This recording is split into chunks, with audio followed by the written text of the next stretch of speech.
showed me a picture. He had a picture, a snapshot. And here on this old hay wagon was this big monstrous fish with a tail dragging on the ground in an 8-foot long wagon. And I said, how did you catch him? And he said that they had killed a prairie chicken, and he put it on a great big old hook and tossed it out in the river. And they had the rope tied to a 4-inch pine sapling. And when they got up in the morning, the sapling was bent over. And they pulled it out, and here's this 900 pound or whatever it was, sturgeon. Of course, I laughed at him, and then he showed me the picture, so I had to admit that he was telling the truth. Oh. You and Dad used to go fishing a lot, didn't you? Yeah. Any stories about? Well, I remember one time he and Millie and I were sitting out in the boat out in Long Beach Harbor, and I had it rigged up so that I'd buy a couple of thousand baits, you know, live minnows, and they only cost $1 a bucket full. And we'd go out there and we'd go over to where the bait boat was, and we got acquainted with him, and he was a nice guy, and we got so involved that at one time Millie and I almost bought that bait boat and went into business for ourselves. But she used to make us a big luncheon, so she started making sandwiches for this guy that run the bait boat. And so we were out there one morning, and your dad was there, and he caught a nice halibut, and he pulled his hook up, changed baits, and he's going through and he picks it, looks at 50 or 60 different baits, and I said, what the hell are you doing? And he said, I'm looking for a special bait, and I said, what do you mean? He said, well, the one I caught that one on had a red eye. And he said, I'm trying to catch this. Get me another red eye bait here. So, but I had rigged up the boat so that I had a 50-gallon plastic bucket, and I had the pump on the thing that would pick up water from underneath the boat and pump it through it, so we had constantly fresh water going in the tank. And so we'd sit there and we'd catch fish. We caught lots of halibut out there in that, and we went over to Catalina Island a few times, and with the Mercury outboard motor we had, we could get our boat up to about 30 miles an hour, and it would plane up here like this right on top of the water. And it was 26 miles over the island over there. And we'd go out for 10 or 15 miles, about halfway. We used to troll for yellowtail and barracuda and stuff like that, you know. Did you eat it then? Hmm? Did you eat the fish? Eat them, Yeah. of course. Oh. How did you fix them? Well, Millie used to, we'd take them home and they'd skin them, and we'd bury the guts and the heads and skins, and we'd bury those out in our rose garden there, and we're down the beach. And then we'd freeze the fish, but then she used to bread them and fry them, you know. Oh. But we ate lots of fish, and we loved them. And It's on, it's right? on, yeah. One time Mel and Les and I were out in Long Beach, and just the three of us, and it'd been very quiet, and we'd fished all over the favorite places there in the harbor, and we finally come back to the landing where they'd lead those big ships in with a whatever they call them, tugboat, and we parked right there, and so all three of us caught a fish, and then pretty soon Mel hung into one that was that long, and you know, a foot and a half wide across the shoulders. And I took a pass at him with a gaff, and because the net wasn't big enough to hold him that I had, and I took a pass at him with a gaff, and I missed him. So your dad reached over, grabbed the whole line, and I said, please don't do that. And he tried to lift that booger out of the water, and he pulled the hook out of his mouth. Oh. But that thing must have weighed 60 or 70 pounds. Oh, yeah. Yeah, there's some of those halibut that really get big out there. They're not as big as Alaskan halibut, but there's a lot of them, or they used to be now, 50 years ago, you know, out there in Long Beach. Yeah. But you guys never did fish, huh? You guys have never fished? Not me. I went out once on a commercial. Oh, did you? I was taken out. and they baited the fish hook a whole bit. And I went down by my pole and I'm standing there and I said, hell, I'm gonna go get me some coffee. I turned around and go get coffee, and when I came back, my pole caught the first fish. Brought it up, it was a salmon. And then a little while later, I turned around and go get a beer, and I come back and I had the first sea bass. So I took them both home, and Carol wanted to know what the hell I was doing with those things. But we ate them, they were good. Now this was where? Out in San Francisco Bay. Was it? Went out of the Berkeley Marina. Yeah, we used to go out to Farallon Islands, about 30, 40 miles off the coast. But that was a rough ride going out there. Oh yeah, the orange patch or cabbage patch, whatever they call it. And we used to fish anyway, but yeah, your dad and I went out a lot, and Mel used to love to fish. I first took Melvin out when he was about 3 years old, and your dad and Melvin and I went out, and Millie said, be sure you keep, because it was the middle of winter and it was colder and Billy blue blazes. And Millie said, be sure you light a fire out there and keep the baby warm. So we got out there and I lit a fire, and Melvin wanted to fish. And I can remember he had on a little overcoat, you know, coming down here. I said, are you sure you want to? Yeah, he said, I want to fish. So I picked up a pole and I tossed it out for him with bait on it, and I set him down alongside the fire, and I said, now, you stand there and you hold this, and when you feel something, jerk on it. So pretty soon, your dad and I were down at the other end of the pier, or not the pier, but the beach there fishing, and I heard Melvin holler. So I turned around and he's jerking on this damn pole. So I went over there and I took the pole and I set the hook in it and I handed it back to him. I said, now you turn this little reel like this and you'll bring him in. So he finally did, and when he got it up to the edge there, it was a catfish weighed maybe a pound and a half or something like that. And he's like, I can't get him up here, Daddy. So I jumped down in the water and I got him out of the water and took it anyway. I took it home and I skinned it, and his mother cooked it, and he sat there and he ate that whole damn fish. Huh. Wow. That's nice. Anyway, he really enjoyed fishing.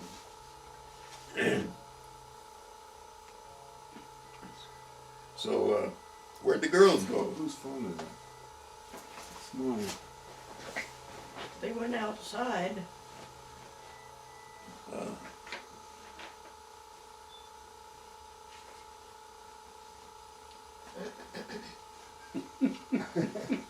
Sure. Where are you? What's he looking for? It's phone. Didn't you hear it singing? It was playing the boot scootin' boogie. No, I'm deaf in my left ear and going bad in the right. Okay, missed a call. No, we don't have one of those things. I'm afraid of them. Cell phone? Yeah. Afraid to make you sterile? Yeah. No, I'm afraid like I am computers. I mean, Matthew.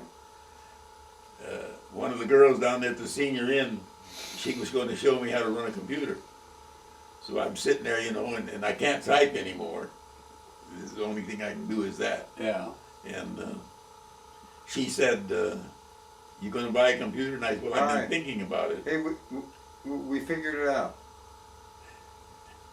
And she said, Yeah, if he you told buy a me. computer, I'll come to your house and I'll guarantee you within 2 hours I'll show you how to run that thing.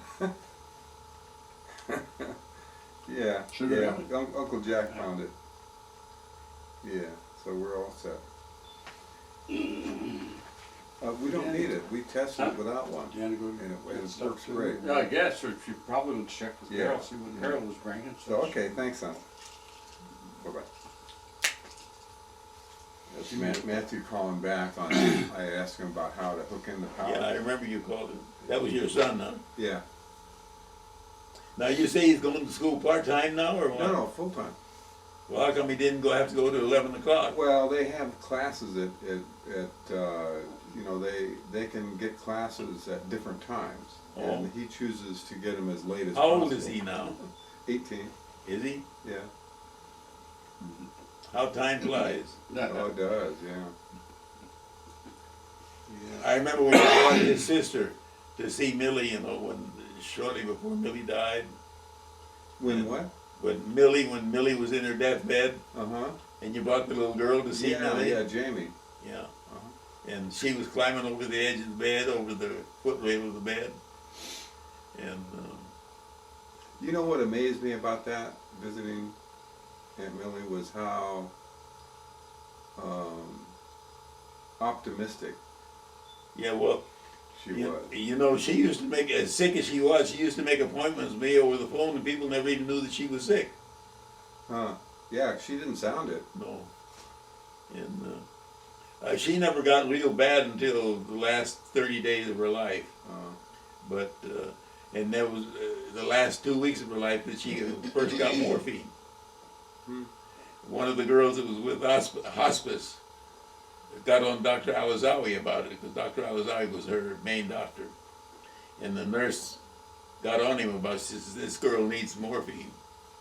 And so he finally prescribed it, because he said, I don't want her to get addicted to it. Well, you know. It's a little late, yeah. Yeah. Huh. And then when when she started gaining weight, a month before she passed away, she started gaining weight. She'd been losing several ounces every day, and I'd put her on a scale and I'd take her out to the breakfast room to eat. And we just, because her bathroom, there wasn't room in there for a scale, so I had it in my bathroom. And as we go by my bathroom, I'd take her in there and I'd set her on the scale and weigh her, and every day she'd lose a few ounces. And then one morning, it was the same as it had been the day before. She hadn't lost that 4 or 5 ounces, 3 ounces. And she said, well, I wonder what, I said, I have no idea. So the next morning, she gained 2 or 3 ounces. And after 2 or 3 days, I looked up, and she gained a little bit every day, 2 or 3 ounces. And I looked up at her, and she had a great big smile on her face. And I said, for the first time since this stopped, I'm feeling a little optimistic. And she gained 14 pounds. Wow. And she was just building up fluid in her system. Oh. So Dr. Alizawi come by the house to see her, and he said, Frank, we better put her in the hospital. She's filled with fluid. And they put her in the hospital, and they drained 14 pounds of fluid out of her lungs. Wow. And then, that was when they did the last biopsy on her lung. They went down in her lungs again, you know, and did a biopsy, and they still couldn't find the primary source of that damn cancer. And so then he told me, he said, one of her lungs now has got two. In the following week, it was full. In the following week, she died. The other side filled up. Inside of 2 weeks, her lungs filled up. And one morning, the morning that she passed away, the hospice girl come in and bathed her and stuff like this. And when she started leaving the room, she motioned me to follow her outside. She says, now Frank, her death is imminent. When she goes, don't call the paramedics. Millie has suffered enough. Let her go. So she went away, and I went in, I was rubbing Millie's head, you know, and talking to her and tell her this will soon get better, you know, just telling her that she would soon finish existence. And the phone rang in the other bedroom. So Millie had asked me when I went in to give her a shot of morphine because her back was hurting her, and she said, turn me over on my side.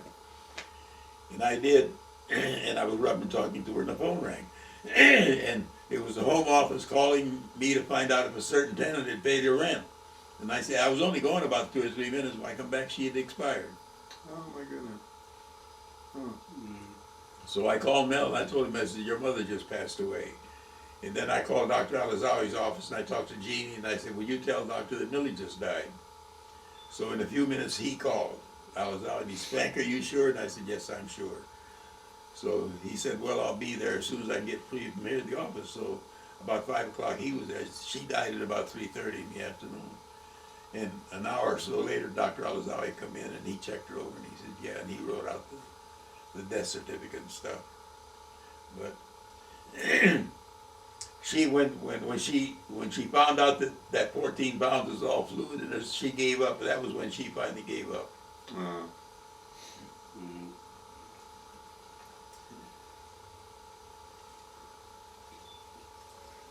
When you were growing up, were there any songs that stick out in your mind that? Yeah. 8:45 was our wedding song. We got married at 8:45 on a Saturday evening. And we got married at Fanny's place on Oprah Street, where she lived. Do you remember that house? No, the only place I remembered of theirs was a brick. It was on Country Club. Huh? What house, Jack? Fanny's house. Which one do you remember? Edison, isn't That's Edison, the one you- on Edison, I don't remember. I know they were out on Country Club, Yeah. and then, but that, I don't remember anything before that. Well, she lived at 424 South Ophir. And that's where Millie and I got married. And your dad and your mother and Tony and Elsie Rattle were there. And Floyd played the violin for us. Oh, is that right? Yeah. And I think Ange and Fanny and the girls had made cookies and we had soft drinks and stuff like. And I never thought about having a photographer there. Never thought about having a camera or anything like this. But anyway, we had a very nice thing. Millie was a Methodist and I was a Catholic. So we talked about that, your mother and dad and Millie and I at their house. And I said, well, you know, you're not a Catholic and this and that. What do you want to do? What do you want? And she wanted to be married by a preacher. She said, I don't want to go to a justice of the peace. So Roy Reynolds, I don't know if you knew him or not, but he was a fireman I was working at Richmond Chase at that time, and he was a fireman. And he was a preacher at that little church that they went to. It was a Seventh-day Adventist Church of God that worshiped on Sundays. They don't worship on the Sabbath. And I talked to him about, you know, getting a preacher to come over. And he said, well, I can't do it because they're, you know. But he said, we've just had a missionary come back from China. Maybe he'll be willing to. And then I forget what the guy's name was. And we talked to him and he said, sure, I'll come over and marry you. So he did, and anyway, it was at Fanny's place there where we got married. My mother was there, and your parents, and Tony and Elsie, and Babe Cotero was the best man, and a girl named Lavoda Bates was Millie's bridesmaid. And she had a nice outfit. I mean, I bought her a nice wedding dress because her folks never gave her a handkerchief. That you knew the two brothers that had the wrecking yard out on what was the hell was their names? Not Watson, but they were part of the family. You certainly ought to know who they were. Did he have a garage? Yeah, Oh, Womble? Womble. Yeah, they had told your grandfather that they knew me from way back. You know that. One of them told your grandfather that he had served time in the pen with me. So when I found this out, one day we were there at my mother's on Weber Avenue, Millie and all of us, and I look out and your dad was talking to this jackass sitting out there in the street, and I didn't know Clarence Womble, or not Clarence, Earl Womble. I didn't know him. And I said to Millie, who is that? She said, and I started down the porch. She would go, I'm going after the bastard is what I said, you know. And she grabbed me, she says, just shut up, you know, nothing. So anyway, shortly after that, your mother and dad and Millie and I went to Southern California to visit the grandparents. So Millie and I took the father's car and we went grocery shopping. And when we come back, we brought in the groceries, and there was somebody in the front room talking to your granddad. And I didn't know anything about this until Grandpa told me later. And so I come walking from the kitchen, I went to come down in the living room, and I turned in the hallway to go to the bathroom, whatever I was going to do.